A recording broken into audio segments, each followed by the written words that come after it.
Assalamualaikum warahmatullahi wabarakatuh.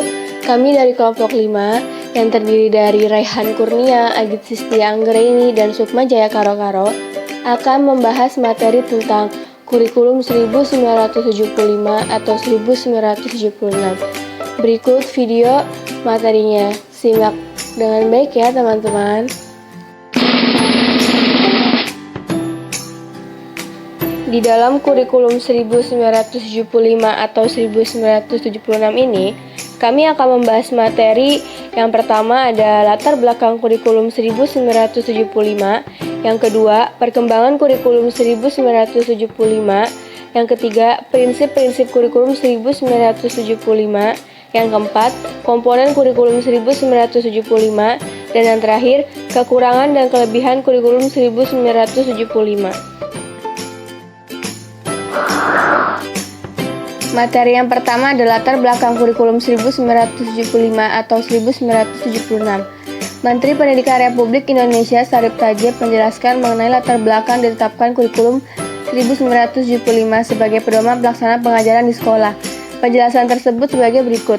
Yang pertama, sejak tahun 1999 di negara Indonesia telah banyak perubahan yang terjadi sebagai akibat lajunya pembangunan nasional yang memiliki dampak baru terhadap program pendidikan nasional. Hal-hal yang mempengaruhi program maupun kebijaksanaan pemerintah yang menyebabkan pembaharuan tersebut adalah: yang pertama, selama Pelita 1 yang dimulai pada tahun 1969 telah banyak timbul gagasan baru tentang pelaksanaan sistem pendidikan nasional. Yang kedua, adanya kebijaksanaan pemerintah di bidang pendidikan nasional yang digariskan dalam GBHN atau Garis Besar Haluan Negara yang berbunyi mengejar ketinggalan di bidang ilmu pengetahuan dan teknologi untuk mempercepat lajunya pembangunan. Yang ketiga, adanya hasil analisis dan penilaian pendidikan nasional oleh Departemen Pendidikan dan Kebudayaan, mendorong pemerintah untuk meninjau kebijakan pendidikan nasional. Yang keempat, adanya inovasi dalam sistem belajar mengajar yang dianggap lebih efisien dan efektif yang telah memasuki dunia pendidikan Indonesia. Yang terakhir, keluhan masyarakat tentang mutu lulusan pendidikan untuk meninjau sistem yang kini sedang berlaku.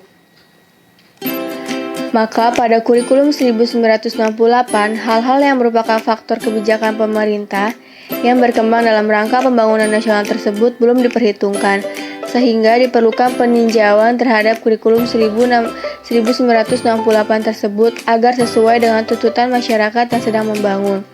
Maka, atas dasar pertimbangan tersebut, disusunlah kurikulum 1975 sebagai upaya untuk mewujudkan strategi pembangunan di bawah pemerintahan Orde Baru dengan program Pelita dan Repelita.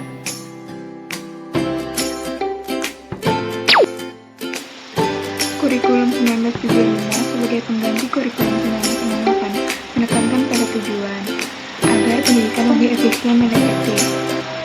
Metode, materi, dan tujuan pengajaran dirinci dalam prosedur pengembangan sistem instruksional.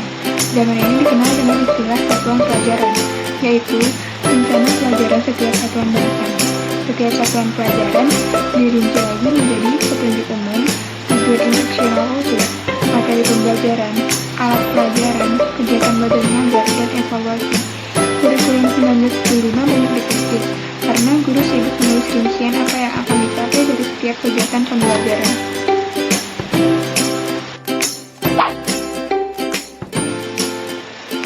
Kurikulum 1975 sebagai pengganti kurikulum 1968 menggunakan prinsip-prinsip sebagai berikut. Yang pertama, berorientasi pada tujuan. Pada hal ini, pemerintah merumuskan tujuan-tujuan yang harus dikuasai siswa yang lebih dikenal dengan hierarki tujuan pendidikan. Yang kedua, menganut pendekatan integratif dalam arti bahwa setiap pelajaran memiliki arti dan peranan yang menunjang pada tercapainya tujuan-tujuan yang lebih integratif. Yang ketiga, menekankan pada efisiensi dan efektivitas dalam hal daya dan waktu. Yang keempat, menganut pendekatan sistem instruksional, sistem yang senantiasa mengarah pada tercapainya tujuan yang spesifik, dapat diukur dan dirumuskan dalam bentuk tingkah laku siswa. Dan yang terakhir, dipengaruhi psikologi tingkah laku dengan menekankan pada stimulus respon dan latihan. Pembelajaran lebih banyak menggunakan teori behaviorisme, yakni memandang keberhasilan dalam ditentukan oleh lingkungan dengan stimulus dari luar, dalam hal ini sekolah dan guru.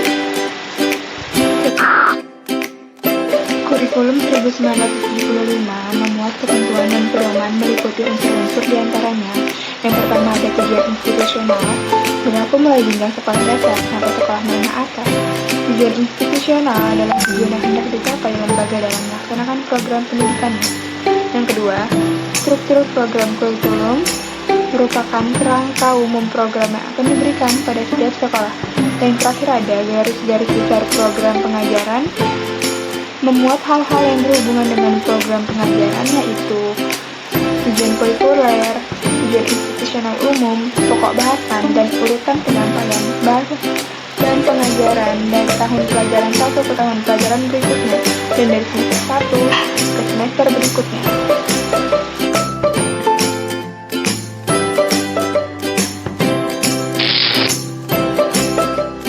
Tentunya di dalam kurikulum ada kelebihan dan kekurangan.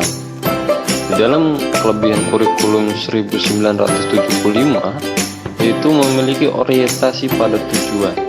Itu yang pertama. Yang kedua, mengarah pada pembentukan perilaku siswa. Yang ketiga, memiliki prinsip yang berkesinambungan. Yang keempat, menggunakan pendekatan psikolog. Yang kelima, menekankan efektivitas dan efisiensi. Yang keenam, sesuai dengan kebutuhan masyarakat. Itu kelebihan dari kurikulum 1975.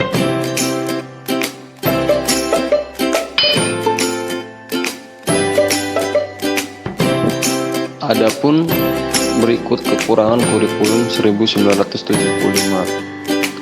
Yang pertama yaitu kekurangannya kurang berkembangnya potensi daerah karena tujuan kurikulum ini bertujuan sentralistik. Kekurangan yang kedua yaitu isi kurikulum terlalu padat. Kekurangan yang ketiga, terdapat ketidakserasian antara materi kurikulum berbagai bidang studi dengan kemampuan peserta didik. Kekurangan yang keempat, kreativitas murid yang sulit berkembang karena guru sebagai subjek. Kekurangan yang terakhir yaitu kurikulum ini berorientasi pada guru yang menjadi pusat pembelajaran.